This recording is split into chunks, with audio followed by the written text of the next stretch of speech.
शाम को सब लोग घर पर बैठे होते हैं। मोहन भी काम से लौट आते हैं। आज मैंने अकेले इतने सारे गेहूं साफ किए हैं, मेरी तो कमर ही टूट गई। अरे अकेले क्यों? बहू कहाँ थी? बहू ने आज भी तुम्हारी मदद नहीं करी।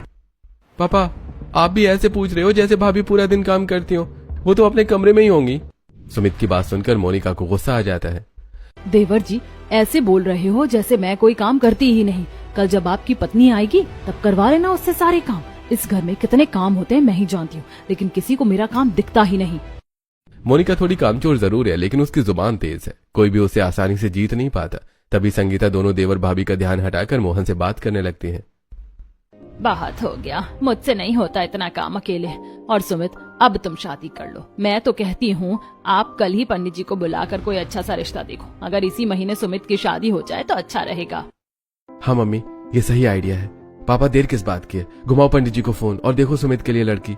सुमित की शादी की बात सुनकर घर के सभी लोग खुश हो जाते हैं। नितिन तो अलग से ही एक्साइटेड है, लेकिन सुमित का चेहरा उतर जाता है। सुमित को परेशान देखकर मोनिका बोलती है, क्या हुआ देवर जी, आप तो शादी के नाम से ऐसे नाराज होकर बैठ गए जैसे पुराने जमाने की लड़कियां होती थी। शादी नहीं करनी क्या आपको? सुमित कोई जवाब नहीं देता। बेटा क्या बात है, हमें बता अगर तेरे मन में कुछ भी है तो। सुमित हिम्मत जुटाकर बोलता है, मम्मी पापा दरअसल मुझे एक लड़की पसंद है। वो मेरे ऑफिस में काम करती है और मैं उसी से शादी करना चाहता हूँ।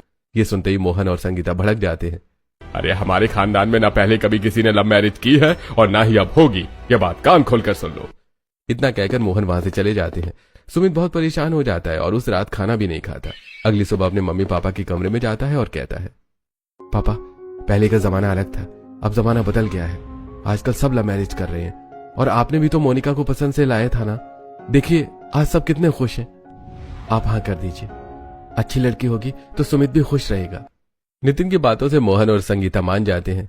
जब सुमित को यह बात पता चलती है तो वो बहुत खुश हो जाता है। अरे लड़की के पापा का नंबर दो, हम बात करके शादी की तारीख तय करेंगे। और हाँ, शादी के बाद लड़की नौकरी नहीं करेगी।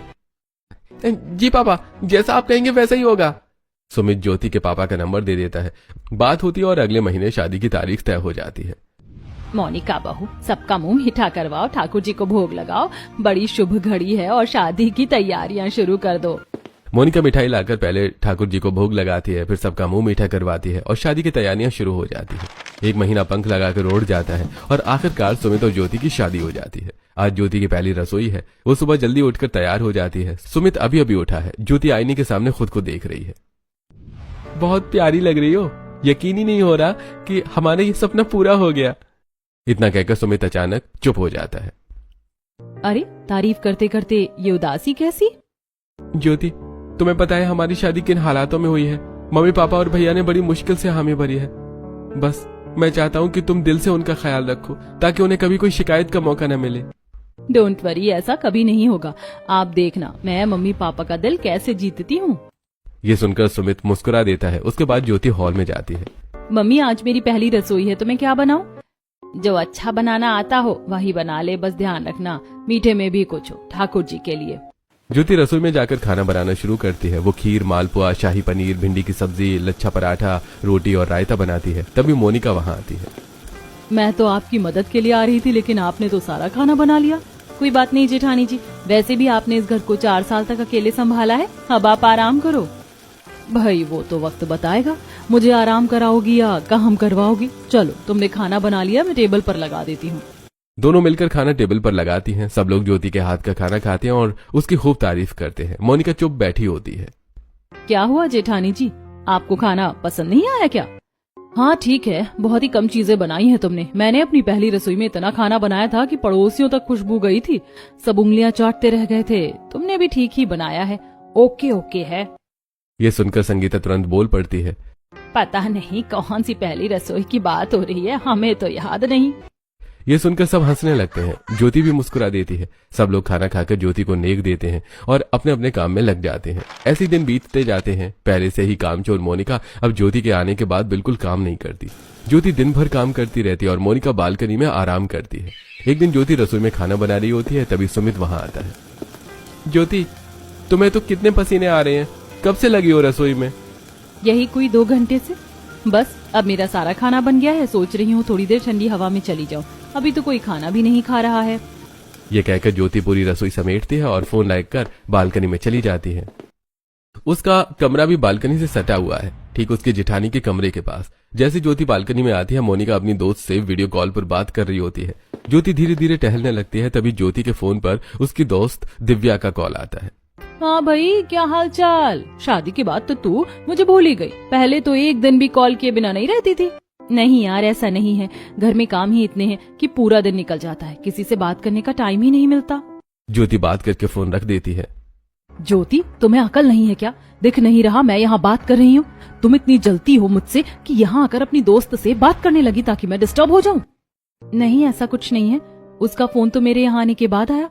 बस मेरे साथ बहस मत करो, तुम जानबूझकर मुझे डिस्टर्ब कर रही हो। अगर ऐसा होता तो मैं रसोई में काम क्यों करती, यहीं बैठकर बात करती आपकी तरह। वैसे भी आप 2 घंटे से बात ही तो कर रही हैं। इतना कहकर ज्योति कमरे में चली जाती है। मोनिका का गुस्सा और बढ़ जाता है और अब वो ज्योति से चिढ़ने लगती है। ऐसे कुछ दिन बीत जाते हैं। एक दिन मोनिका बालकनी में टहल रही होती है, सामने से पड़ोसन की बहू निकिता आवाज लगाती है। नहीं, ऐसा कुछ नहीं है, वो क्या है ना, नई आई है, उसे काम ज्यादा नहीं आता, सब कुछ कहकर करवाना पड़ता है। ज्योति कपड़े धोकर बालकनी में सुखाने आती है और ये सब सुन लेती है। हाँ, सारा काम कहकर करवाना पड़ रहा है, तभी तो आप बालकनी में घूम रही हो और मैं कपड़े धो रही हूँ। मुझे वॉशरूम में बैठकर इंस्ट्रक्शन क्यों नहीं दिया आपने कि कपड़े ऐसे धोना? निकिता वहाँ से चुपचाप चली जाती है, लेकिन दोनों बहुएं आपस में भिड़ जाती हैं। हाँ, तो कौन सा काम सही से करती हो तुम? पूरी रसोई फैला कर रखती हो, और वो कल की दाल, इतना नमक था उसमें, कोई इतना नमक डालता है क्या? अगर 1-2 बार गलती हो गई तो क्या बड़ी बात हो गई? और साफ सफाई की बात मत करो आप, आपका खुद का कमरा देखा है आपने? पूरा फैला रहता है। दोनों की बहस सुनकर संगीता वहाँ आ जाती है। बस करो तुम दोनों, जब देखो लड़ती रहती हो। परसों भी बालकनी से तुम्हारी आवाज आ रही थी, कुछ तो शर्म करो, लोग क्या कहेंगे? संगीता दोनों को उनके कमरों में भेज देते हैं। ऐसे कुछ दिन बीत जाते हैं। एक दिन नितिन खुश होकर घर आता है। मम्मी, पापा, मोनिका, सब लोग जल्दी आओ, मेरे पास एक गुड न्यूज है। सब लोग हॉल में इकट्ठा हो जाते हैं। ये लो मिठाई खाओ, मेरा प्रमोशन हो गया है, पूरे 10,000 रुपए सैलरी बढ़ गई है। अरे ये तो बहुत अच्छी बात है, तुम ऐसे ही तरक्की करते रहो। सब लोग नितिन को बधाई देते हैं। ज्योति रसोई में जाने लगती है। अरे ज्योति, आज तुम्हारी छुट्टी, आज हम सब बाहर डिनर करेंगे और साथ में शॉपिंग भी। ये सुनकर मोनिका की खुशी का ठिकाना नहीं रहता। ये हुई ना बात, अब लग रहा है कि प्रमोशन हुआ है, चलो हम जल्दी से तैयार होते हैं। पूरा परिवार बाहर जाता है, शॉपिंग करता है और फिर एक रेस्टोरेंट में डिनर के लिए बैठता है। ज्योति, तुम क्या खाओगी? मैं ऑर्डर कर दूं? मेरा मन मलाई चाप खाने का है, और देखना मिक्स वेज भी होगी मेन्यू में। मिक्स वेज ऐसे कह रही हो जैसे घर पर कभी बनती ही नहीं। कम से कम बाहर आकर बाहर वाला खाना तो खा लो। आपको क्या प्रॉब्लम है? मुझे जो पसंद है मैं वही खाऊंगी, आप अपना देखिए। दोनों को बहस करते देखकर संगीता परेशान हो जाती है। बाहुओं, भगवान के लिए मुझे बख्श दो, कम से कम बाहर तो मेरी इज्जत का फालूदा मत बनाओ। वैसे ही पूरे पड़ोस में तुम दोनों मशहूर हो, लोग कहते हैं भारत पाकिस्तान का युद्ध चल रहा है। ये सुनकर दोनों चुप हो जाती हैं। सब लोग खाना खाकर घर लौट आते हैं। एक दिन ज्योति सारे काम खत्म करके कपड़े धोकर बालकनी में सुखा देती है। थोड़ी देर बाद मोनिका अपने कपड़े धोकर आती है और ज्योति के कपड़े हटाकर अपने कपड़े फैला देती है। शाम होती है, मोहन काम से घर लौटते हैं। अरे बाहर कितनी गर्मी हो रही है। संगीता, अरे जाओ मेरे रात वाले कपड़े तो लाकर दे दो, जरा मैं नहा लेता हूँ। संगीता ज्योति से मोहन के कपड़े उतार कर लाने के लिए कहती है। ज्योति बालकनी में जाती है तो देखती है कि मोनिका ने उसके सुखाए हुए कपड़ों को एक जगह इकट्ठा करके पूरी बालकनी में अपने कपड़े फैला रखे हैं। ये देखकर ज्योति को बहुत गुस्सा होता है और वो नीचे आकर कहती है, मम्मी, कपड़े तो सूखे नहीं, जेठानी जी ने हम सब के कपड़े एक साइड करके अपने कपड़े सुखा दिए थे। ज्योति की बात सुनकर मोनिका कहती है, तुम कहना क्या चाहती हो? मैं कपड़े कहाँ सुखाती? बालकनी में दूसरी तरफ भी जगह पड़ी हुई थी, आप वहाँ पर भी कपड़े सुखा सकती थी, लेकिन नहीं, आपको तो मेरा किया हुआ काम ही बिगाड़ना है। इस बात पर दोनों देवरानी जेठानी लड़ना शुरू कर देती है। तभी मोहन कहता है, अरे चुप हो जाओ तुम दोनों, हर वक्त भारत पाकिस्तान की तरह लड़ती रहती हो। अरे मैं तो गीले कपड़े ही पहन लूंगा। जब मोहन दोनों को डांट लगाता है थोड़ी, तो दोनों शांत होकर अपने अपने कमरे में चली जाती हैं। ऐसे दिन बीत रहे होते हैं। एक दिन ज्योति के सिर में दर्द होता है तो वो अपने कमरे में आराम कर रही होती है। बेचारी ने पहले तो घर का सारा काम निपटाया, उसके बाद कहीं जाकर उसे थोड़ा आराम करने का टाइम मिला। लेकिन जैसे उसे थोड़ी नींद आने लगती है, उसकी जेठानी अपने कमरे में फुल आवाज में म्यूजिक बजा देती है, जिसकी वजह से ज्योति की नींद टूट जाती है। ज्योति बालकनी में जाकर म्यूजिक बंद कर देती है।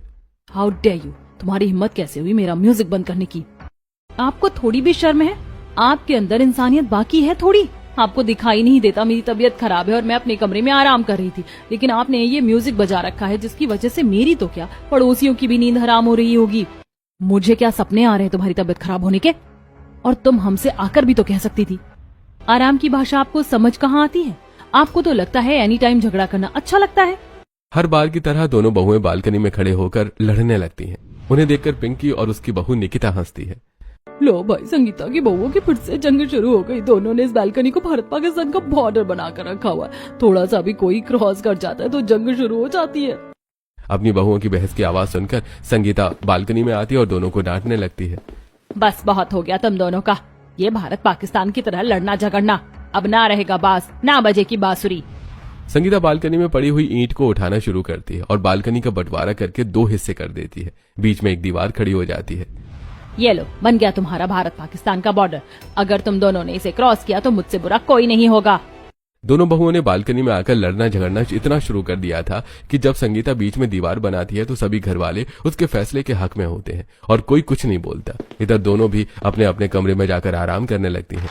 ऐसे ही 1-2 दिन बीतते हैं और अब अलग अलग बालकनी की वजह से नई प्रॉब्लम शुरू होती है। एक दिन मोनिका रात के समय खाना खाने के बाद बालकनी में वॉक कर रही होती है आए हैं और वो गानों की धुन में पूरी मगन है, लेकिन जैसे वो चलती है तो उसका पैर दीवार से टकराता है।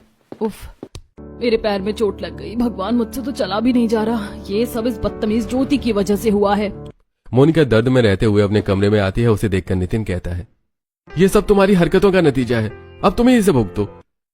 एक तो मोनिका के पैर में चोट लग गई, ऊपर से नितिन भी उसकी ही गलती निकाल रहा है। यह सुनकर मोनिका को बहुत गुस्सा आता है, लेकिन वो कुछ नहीं कहती और अपने पैर पर मरहम लगाने के लिए नीचे चली जाती है। इधर ज्योति सारा घर का काम करके एक कप कॉफी बनाती है और बालकनी में खड़े होकर एंजॉय करने लगती है। शाम के 3 बजे हैं। मोनिका को भी चाय की तलब होती है। वो अपने लिए चाय बनाती है और बालकनी में आ जाती है, लेकिन मोनिका की साइड वाली बालकनी में तो कोई छांव है ही नहीं, क्योंकि मोनिका जहां बैठकर चाय या कॉफी पीती थी वो हिस्सा तो ज्योति की तरफ चला गया। ये देखकर मोनिका को बहुत गुस्सा आता है और वो अब अपने कमरे में जाकर चाय पीने पर मजबूर हो जाती है, जिससे उसे बिल्कुल भी मजा नहीं आता। दूसरी तरफ मोनिका की हरकतों से पूरा घर परेशान था। बंटवारे के बाद इन दोनों के बीच शांति है, लेकिन घर का कोई भी सदस्य मोनिका से उतनी बात नहीं करता है। नितिन भी उसे केवल काम के लिए ही बोलता है। ऐसे ही एक दिन गली में चूड़ियों वाला आता है। संगीता बहुत सुंदर सुंदर सी चूड़ियां खरीद कर लाती है, जिसे देखकर मोनिका बहुत खुश होती है। मम्मी, चूड़ियां तो बहुत प्यारी लग रही हैं। दिखाना, मैं तो ये लूंगी ग्रीन कलर की। मोनिका संगीता से बोलती है, लेकिन संगीता उसे जानबूझकर इग्नोर करके वो चूड़ियां उसके सामने ज्योति को दे देती है। ज्योति, तुम कह रही थी ना कि तुम्हारे पास हरे और लाल रंग की चूड़ियां नहीं है। देखो, मैं तुम्हारे लिए लेकर आई हूँ, एक बार साइज चेक कर लो। ज्योति चूड़ियां पहनकर देखती है। मम्मी, साइज एकदम परफेक्ट है और ये बहुत प्यारी भी लग रही हैं। Thank you so much. जो मोनिका पहले सबकी बात नहीं सुनती थी, अब घर वाले भी उसकी बात नहीं सुन रहे हैं। घर वालों का सारा लाड़ प्यार, फोकस और अटेंशन अब ज्योति को मिल रहा है। थोड़ी देर में मोहन बाहर से आता है और वो ज्योति को आवाज लगाता है, अरे ज्योति बेटा, जरा एक गिलास पानी तो लाना। हाँ जी पापा, अभी लाई। ज्योति मोहन को पानी लाकर देती है। तभी मोहन अपने साथ लाई हुई चीज ज्योति को देता है। अरे तुम्हें मोमोज और बर्गर बहुत पसंद है ना? मुझे सुमित ने बताया था, मैं तुम्हारे लिए लेकर आया हूँ, आराम से बैठकर खा लेना। अपनी पसंद की चीजें देखकर ज्योति बहुत खुश होती है। इधर संगीता भी खुश है कि मोहन ज्योति का ख्याल रखता है। ज्योति खुशी खुशी सामान लेकर रसोई में चली जाती है। संगीता मोहन से कहती है, कितनी प्यारी बच्ची है। हम तो बेवजह लव मैरिज के खिलाफ थे। अरे अगर ये ना होती तो मुझे तो बुढ़ापे में खुद ही काम करके खाना पड़ता। मोनिका बहू से तो मुझे कोई उम्मीद ही नहीं है। हाँ, तुम सही कह रही हो। दिन भर काम करती है, लेकिन कभी ये भी नहीं कहती कि मैं थक गई हूँ। सच में बहुत अच्छे संस्कार हैं इसके। संगीता और मोहन ज्योति की तारीफ करते हैं। ऐसे ही 1-2 दिन बीत जाते हैं। एक दिन ज्योति और सुमित बालकनी में खड़े हुए हैं। तभी ज्योति कहती, सुमित देखो ना, हमारे सामने वाले घर में कितनी प्यारी बालकनी है। कितने सुंदर पेड़ पौधे लगाए हुए हैं इन्होंने। तुम मुझे भी नर्सरी ले चलो ना, मैं कुछ डेकोरेशन का सामान ले आऊंगी अपनी बालकनी के लिए। हाँ तो मैडम, मना किसने किया है, आ जाओ, अभी चलते हैं, आज तो मैं फ्री हूँ। इस तरह थोड़ी देर में सुमित ज्योति को लेकर नर्सरी चला जाता है। ज्योति वहां पर अपनी पसंद के फूल पौधे खरीदती है और उन्हें लेकर घर आ जाती है। ज्योति एक एक करके सारे गमलों को बालकनी में कुछ ऊपर कुछ नीचे रख देती है। वो कुछ आर्टिफिशियल बेल भी लाई थी, जिन्हें वो कमरे में और बालकनी में लटका देती है। देखो सुमित, कितनी प्यारी लग रही है हमारी बालकनी, एकदम ग्रीनरी। गर्मी में जब यहाँ बैठकर कॉफी पीती हूँ ना तो मन को सुकून मिलता है। इतनी देर में मोनिका भी वहां जाती है और अपने कमरे से ज्योति की साइड वाली बालकनी देखती है तो वो जल जाती है और नितिन से कहती है, मुझे भी ऐसे ही पेड़ पौधे चाहिए, चलो अभी नर्सरी।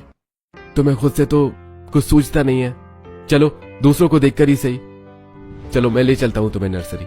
नितिन मोनिका को नर्सरी लेकर चला जाता है, लेकिन उससे पहले वो उसे 4 बातें सुना देता है। इधर मोनिका भी अपनी पसंद के पेड़ पौधे ले आती है। अब मोनिका ठहरी कामचोर, वो पेड़ पौधे तो ले आती है लेकिन सफाई करने में उसे मौत आती है। ऐसे ही एक दिन सामने से निकिता ज्योति की बालकनी को देखती है और उससे कहती है, ज्योति, जैसे ईद का चांद आसमान में चमकता है ना, बिल्कुल वैसे ही मोहल्ले में तुम्हारी बालकनी चमक रही है। हाँ, मैं अभी कुछ दिन पहले लेकर आई थी ये नए गमले और फूल, अच्छे लग रहे हैं ना? हाँ जी, बहुत प्यारे लग रहे हैं, बिल्कुल आपकी तरह। इस तरह निकिता ज्योति की तारीफ करती है और नीचे चली जाती है। इधर ज्योति मन में सोचती है, आज से पहले जेठानी जी ने बालकनी को कभी साफ भी नहीं किया, तो ये चांद किधर से कैसे चमकता? ये सोचते हुए ज्योति भी नीचे जाकर काम शुरू कर देती है। लेकिन इधर मोनिका निकिता के मुंह से ज्योति की बालकनी की तारीफ सुनकर जल जाती है और अपनी बालकनी का सारा कूड़ा ज्योति की साइड डाल देती है। ज्योति नीचे रसोई में जाकर काम करती है, सभी घर वालों के लिए खाना बनाती है, सबको खाना परोसती है और उसके बाद पूरे बर्तन साफ करके रसोई को भी साफ कर देती है। तभी संगीता कहती है, बेटा, बाकी का काम मैं कर लूंगी, तू अब आराम कर ले, थक गई होगी। वैसे भी इतनी गर्मी हो रही है, इतनी गर्मी में रसोई में खड़े होना ही बड़ी बात है। तुमने तो फिर भी इतनी देर खड़े रहकर सबके लिए खाना बनाया। सच में तेरे आने से मुझे तो बहुत सुकून मिल गया है, वरना ये सारा काम मुझे करना पड़ता था। अरे, मेरे होते हुए भी आप काम करोगी क्या? वैसे मम्मी, गर्मी तो हो रही है, चलो ना आप भी मेरे साथ बालकनी में, ठंडी ठंडी हवाएं लगती है, हम वहीं पर वॉक करेंगे। संगीता और ज्योति बालकनी में आ जाती है, लेकिन जैसे ही ज्योति देखती है कि उसकी जेठानी ने उसकी तरफ कूड़ा डाल दिया है तो वो इस बार कुछ नहीं कहती और चुपचाप 10 पैर लाकर उसे उठा देती है। ये देखकर संगीता को भी खुशी होती है, लेकिन मोनिका जो हमेशा बहस चाहती थी, अब उसे अंदर ही अंदर ये चीजें हर्ट करने लगती हैं। ऐसे ही 1-2 दिन बीत जाते हैं। एक दिन मोनिका की दोस्त नेहा का फोन आता है। यार, मेरा बर्थडे है कल और तुम्हें आना है जरूर, और याद है ना मेरा गिफ्ट? मुझे इस बार तुझसे एलवी का पर्स ही चाहिए। हाँ बाबा, मुझे याद है, मैं टाइम से आ जाऊंगी और तेरा गिफ्ट भी ले आऊंगी। ये कहकर मोनिका फोन रख देती है और नितिन से नेहा के लिए गिफ्ट खरीदने के पैसे मांगती है। नितिन, मुझे नेहा के लिए गिफ्ट खरीदना है, उसका बर्थडे आ रहा है। मैडम ने पहले ही कह दिया था कि एलवी का पर्स चाहिए। अब तुम्हें तो पता है कि वो मेरी बेस्ट फ्रेंड है और वो मेरे लिए कितना करती है, तो मेरा उसके लिए इतना करना तो बनता ही है। तो चलो, मुझे कुछ पैसे दे दो ताकि मैं उसकी मनपसंद का गिफ्ट खरीद सकूं। मेरे पास कोई पैसे नहीं है, तुम्हें तो पता है मैंने इतनी बड़ी इन्वेस्टमेंट कर रखी है, तो सारे पैसे वहीं पर होल्ड हो रहे हैं। नेक्स्ट मंथ मेरी सैलरी आएगी तो मैं दे दूंगा। अरे, पर बर्थडे तो इसी महीने है ना, नेक्स्ट मंथ में। मैं पैसों का क्या करूंगी और क्या फायदा तुम्हारे इतने पैसे कमाने का जब तुम मुझे इतने से पैसे नहीं दे सकते। मैं खुद भी जब पिछले 2 महीने से शॉपिंग नहीं कर रही हूँ, मैंने तुमसे जिद की नहीं ना, तो अब मुझे जरूरत है, मुझे पैसे दो। नितिन मोनिका की बातों का ज्यादा रिस्पॉन्स नहीं करता और ऐसे ही सो जाता है। अगली सुबह होती है। मोनिका जैसे ही अपने रूम से नीचे जाती है तो सब लोग बैठकर नाश्ता कर रहे हैं और खिलखिलाकर बातें भी कर रहे हैं। तभी संगीता सुमित से कहती है, बेटा, बहू को कितने दिन हो गए हैं ये अपने घर नहीं गई, इसे भी अपने घर की याद आती होगी। इस संडे इसे घर ले जाना, पर हाँ, उससे पहले से शॉपिंग करा लाना। देख, शादी में तो मैंने इसके लिए ज्यादा कुछ नहीं खरीदा था, पर अब मैंने इसके लिए कुछ चीजें खरीदी हैं। संगीता अपने कमरे में जाती है और ज्योति के लिए गोल्ड का नेकलेस, डायमंड की अंगूठी लेकर आती है, साथ में 21,000 रुपए भी। ज्योति बेटा, जब तुम अपने मायके जाओगी ना तो ये सब पहन कर जाना, पता लगना चाहिए तुम हमारे घर की बहू हो, और ये 21,000 रुपए तुम्हारे खर्चे में काम आएंगे। मोनिका ये सब देखकर दंग रह जाती है। तभी पीछे से नितिन आता है। क्या देख रही हो? अगर तुमने मेरे मम्मी पापा का ख्याल रखा होता तो वो तुम्हें भी बिल्कुल ऐसे ही लाड प्यार करते जैसे ज्योति को कर रहे हैं, और तुम्हें मुझसे पैसे मांगने की जरूरत नहीं पड़ती। इस छोटे से सीन ने मोनिका के दिल में गहरी छाप छोड़ दी है। अब उसे अंदर ही अंदर बहुत ज्यादा घुटन और गिल्ट महसूस हो रहा है। वो सभी घर वालों से बात करने की कोशिश करती है, लेकिन कोई भी उसे बात नहीं करना चाहता। ऐसे 1-2 दिन बीत जाते हैं। एक दिन मोनिका सुबह जल्दी उठती है और सबके लिए नाश्ता बनाती है, फिर अपने सास ससुर को चाय नाश्ता देने के लिए जाती है। बेटा, रहने दो, तुम थक जाओगी इतना काम करके, ज्योति है वो बना देगी हमारे लिए, वैसे भी हमें तुम्हारे हाथ का खाना नहीं खाना है। ये कहकर संगीता ज्योति को आवाज लगाकर नाश्ता बनाने के लिए कह देती है। ये सब देखकर मोनिका रोने लगती है। मम्मी पापा, मुझे माफ कर दो, मुझे अपनी गलती का एहसास हो रहा है। मैंने आप सबके साथ जो किया वो बहुत गलत था, लेकिन प्लीज मुझे अपनी बेटी समझकर माफ कर दो।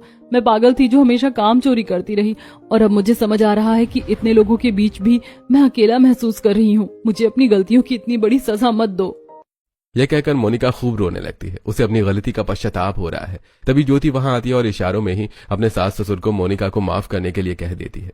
हम कभी ये नहीं चाहते थे कि हम तुझे लाड प्यार ना करें, लेकिन तूने हमें वैसा करने पर मजबूर किया। तू हमारे प्यार का गलत फायदा उठाने लगी थी। मम्मी, मैं समझती हूँ मुझसे गलती हो गई है, मुझे माफ कर दो और आगे से मैं ध्यान रखूंगी। अब से मैं कभी भी आप लोगों को शिकायत का मौका नहीं दूंगी। ये सुनकर संगीता मुस्कुराती है और बहुत प्यार से कहती है, अच्छा चलो अब रोना बंद करो, नाश्ता ठंडा हो गया, इसे गर्म करके लाओ, सभी कोई को भूख लगी है। ये सुनकर मोनिका खुश हो जाती है। वो रसोई में जाकर सबके लिए फिर से नाश्ता गर्म करके सर्व करती है और अब वो ज्योति से भी कभी झगड़ा नहीं करती और दोनों देवरानी जेठानी के साथ पूरा परिवार अब खुशी खुशी जिंदगी बिताता है। और अब बालकनी में बना भारत पाकिस्तान का बॉर्डर भी हट जाता है।